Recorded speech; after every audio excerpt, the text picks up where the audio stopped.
예, 여러분 안녕하세요. 자, 오늘은 고소설가 작가에 대해서 제1강에 대해서 한번 강의를 해보도록 하겠습니다. 자, 여러분 교재로 4페이지를 한번 펴보십시오. 자, 고소설가 작가 제1강입니다. 자, 고소설가 작가 자, 1강. 1강을 보겠습니다. 거기 4페이지를 이제 보시면 이제 김시습부터 나오죠. 금오신화. 그러니까 금오신화라는 것은 금오산이라고 산 이름이죠. 내에서 쓴 새로운 이야기. 이 신화가 신들의 이야기가 아니에요. 새로운 이야기란 뜻입니다. 그래서 이제 그 최초의 작품이다라고 이야기할 수 있겠고요. 세 번째 줄에 이제 남할여초라고 하는 게 있는데 이거는 신라말 고려초란 뜻이에요. 신라말 고려초. 신라말 고려초가 이제 한국 소설의 발생기다. 그리고 대표적인 작품이 채치원이다. 이거 채치원의 작자는 분명하지 않다고 나오죠. 두 번째 단락 첫째 줄에. 그래서 이제 이 남할여초라고 했지만 10세기 정도가 된다는 거죠. 10세기. 대략으로 따진다면. 셋째 줄에 있죠. 근데 이제 보통 최초원의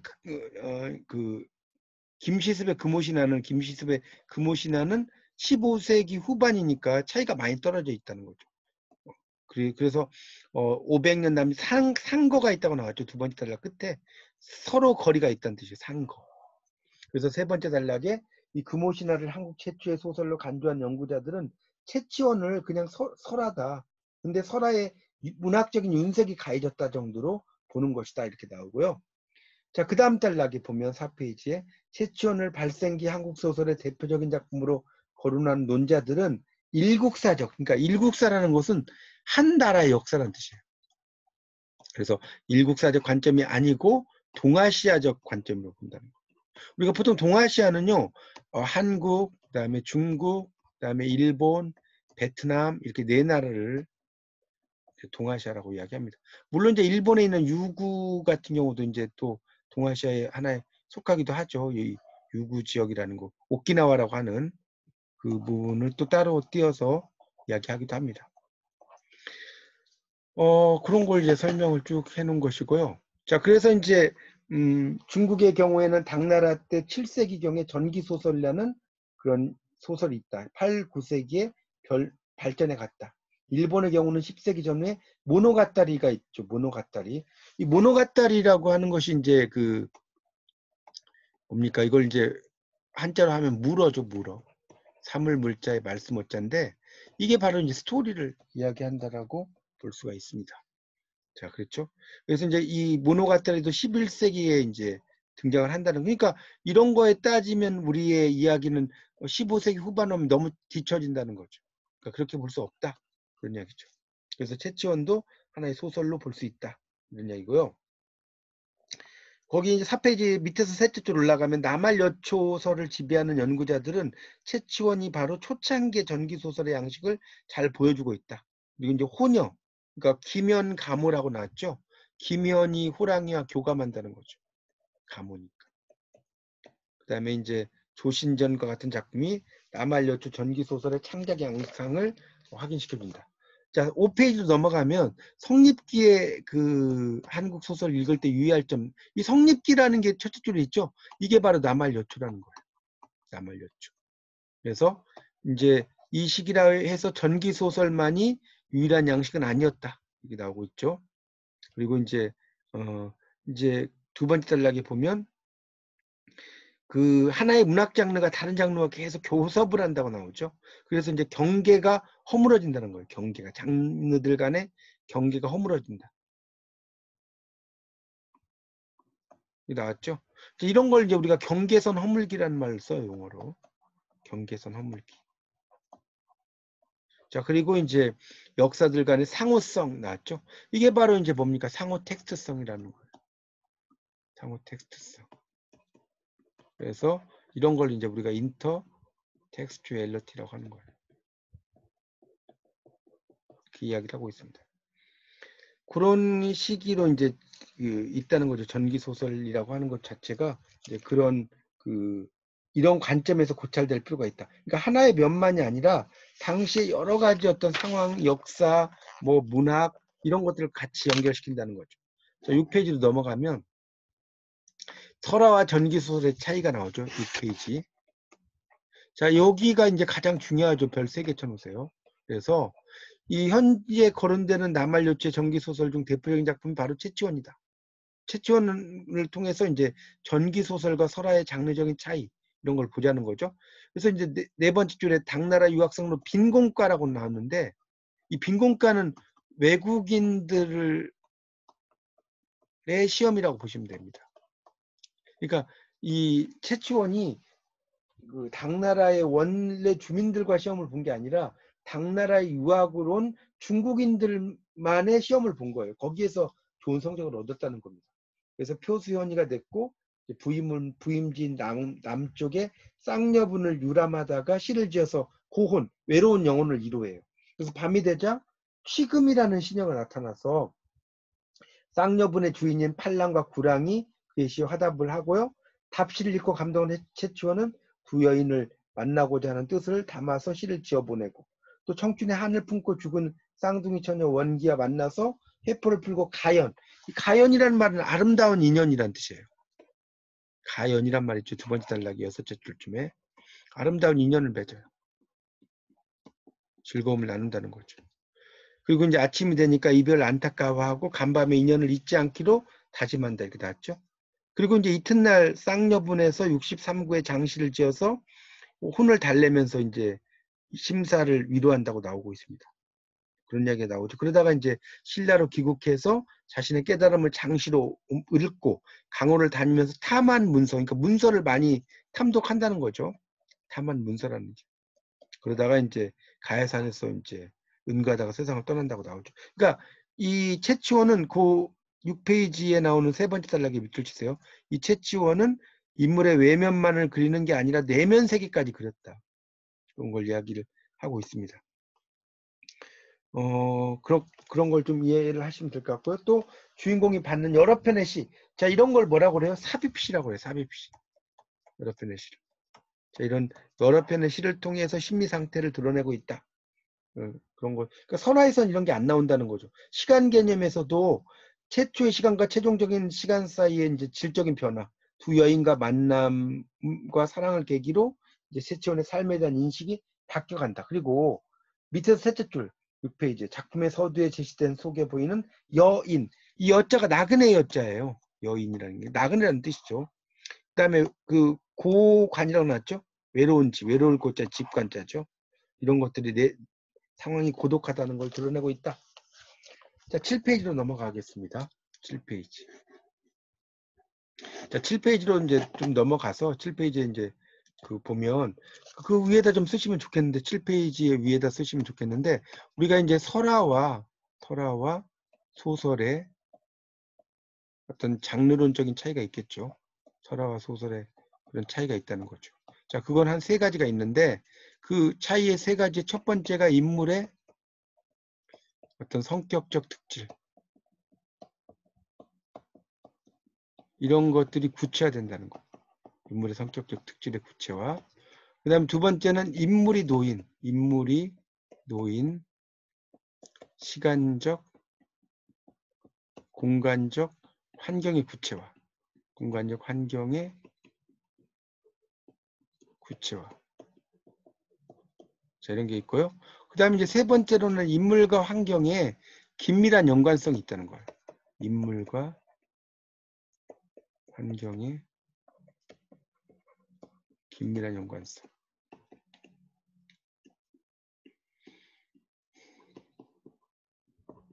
이런 것을 이야기한다고 볼 수 있습니다.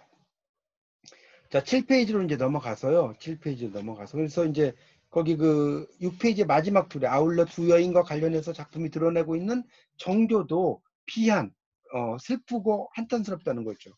적막감이다. 설화적 인간은 고독이나 적막감을 알지 못한다. 맞죠? 근데 이 작품은 이제 주제 의식, 거기 좀 밑줄 치세요. 7페이지에 두 번째 줄부터. 이 작품은 주제의식, 일대기적 구성, 인물의 개성, 부각, 시의 삽입 등의 뚜렷한 목적을 보여준다. 자, 목적의식에 동그라미 쳐놓으세요. 목적의식. 자, 그리고 그 다음 단락에 채치원을 소설로 보는 것에 대해서도 이제 그 반론이 있다는 거죠. 그래서 전기소설을 소설이라고 하기 어렵다는 주장이 있다. 이렇게 나왔죠.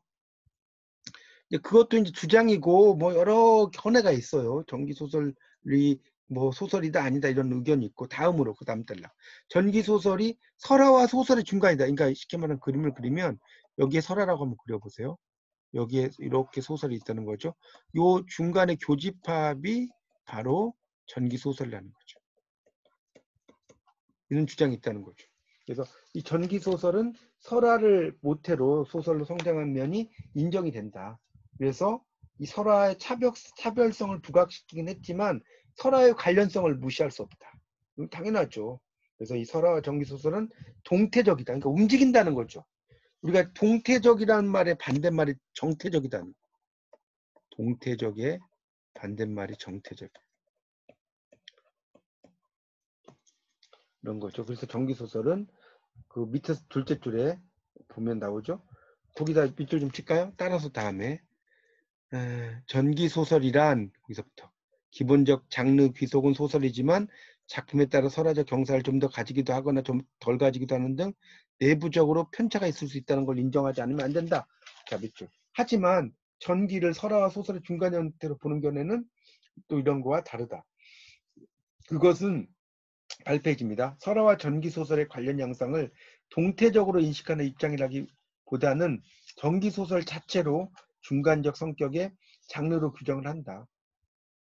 근데 전기 소설 설화 쪽에 보는 쪽에 이제 좀 더 비중을 실려 있다. 자, 8페이지에 남할 여초의 전기 소설 창작 상황이라고 나왔는데, 자, 신라말 고려 초를 이야기해요. 그래서 여러 작품이 있는데 이 채치원과 호원은 둘째 줄 수의전 이게 이제 기묘한 이야기를 가리켜요. 이 수가 특수할 숫자에 달을 이자거든요. 수의전은 이제 없어졌다는 거죠. 일실됐지만 몇 편의 글이 이제 문헌에 실려 있다는 거예요. 그래서 이제 그 작품 중에 하나가 수삽성남이라고 나오죠. 8페이지의 넷째 줄인가요? 머리에 성남꽃을 꽂다. 그래서 이제 그런 이야기도 그러니까 죽은 사람이 어떤 여인과 뭐 이제 사랑을 하고 그러는데 나중에 이제 밤에 어떤 마을을 돌아다니는데 그 발자국이 신발에 묻어 있는 거예요. 그래서 관을 열어보니까 이제 막 신발 그 발에 이제 흙먼지 같은 게 묻어 있고 뭐 이런 이야기거든요. 그러니까 상당히 환상적인 이야기라고 볼 수가 있겠죠. 그렇게 볼 수가 있겠습니다.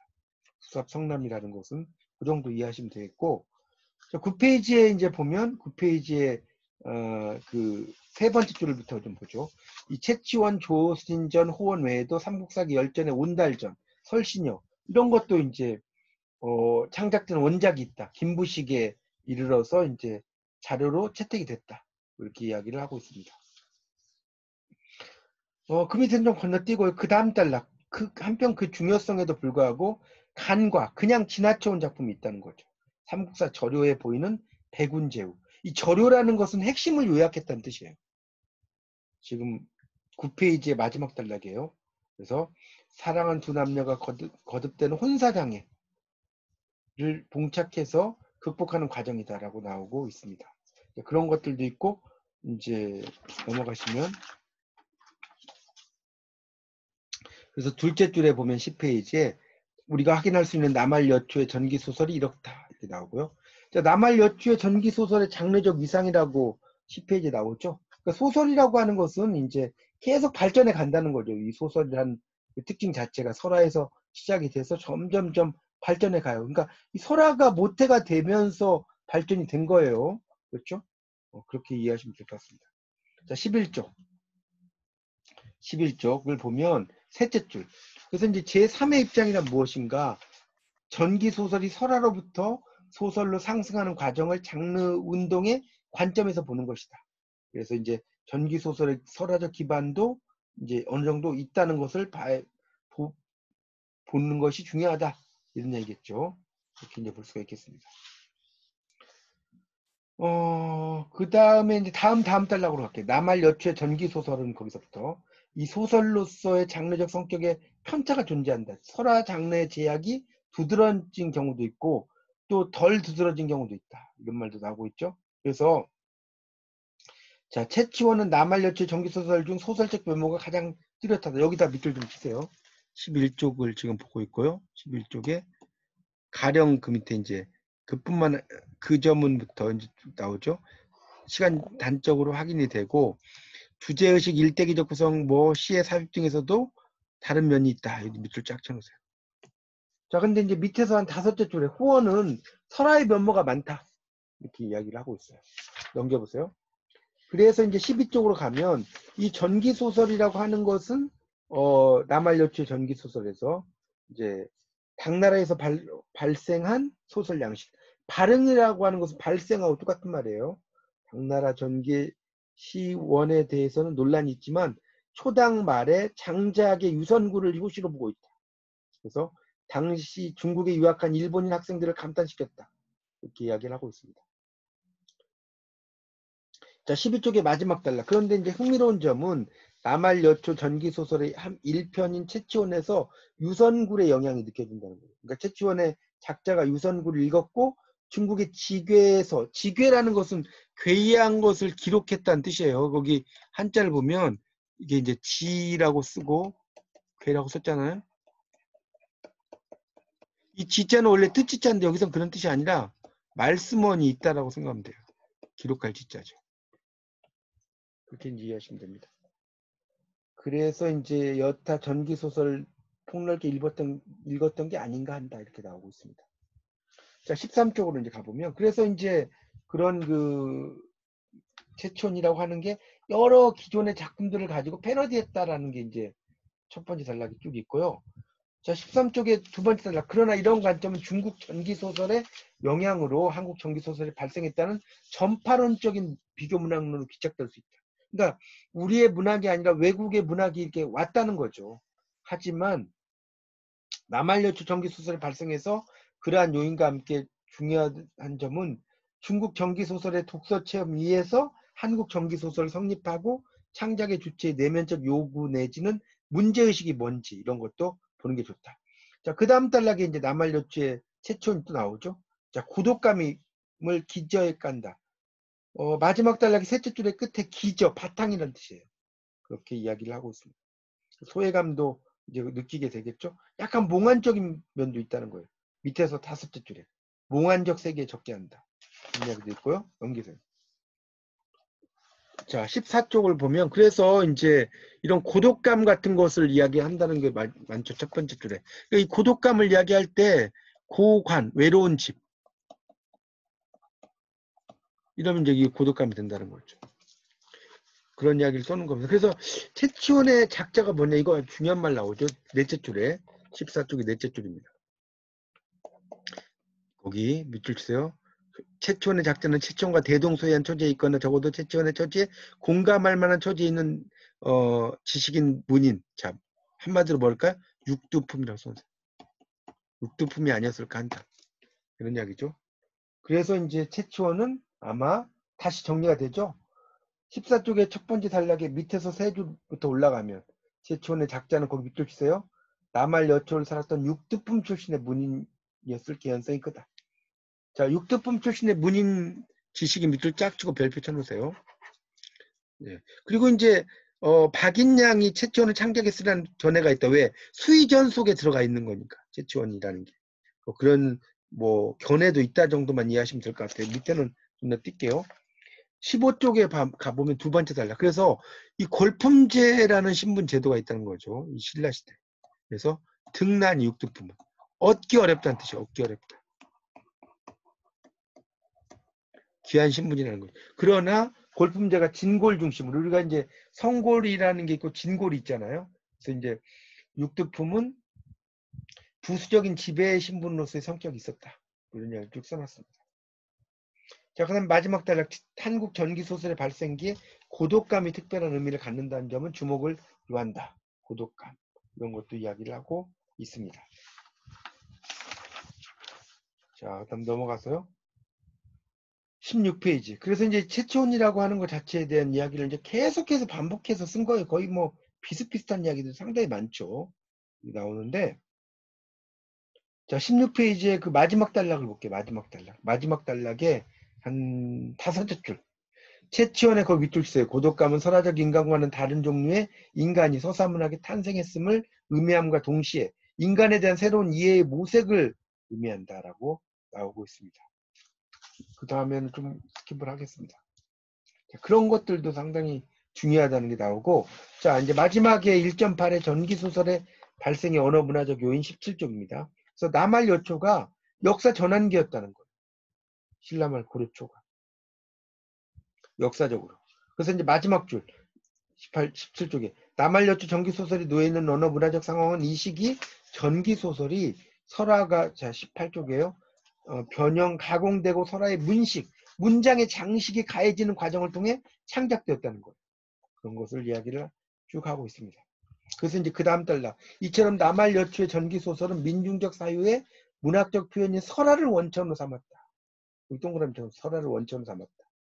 이런 이야기 쭉 설명을 하고 있죠. 그러니까 설화가 없는 소설은 있을 수 없다는 거죠. 그래서 마지막 단락에 남할 여초 전기소설이 이질적인 두 개의 언어 문화 의식을 토대로 성립되었고 그 결과 작품들의 그러한 양상이 반영되어 있다는 사실은 음미되어야 된다. 이런 이야기를 또 쭉 설명을 하고 있습니다. 자, 그러니까 이 육트품이라는 신부는 상당히 학문이라든가 문학, 종교에 있어서 하층과도 또 이제 연결이 돼 있고 상층과도 어느 정도 연결이 되어 있다라고 이야기할 수가 있겠습니다. 자, 이렇게 해서 여러분 이제 강의를 들으셨으니까 이제 다시 한번 쭉 책을 보시면서 정리하셔서 여러분의 지식으로 만드시기 바랍니다. 이상 강의 마치겠습니다. 감사합니다.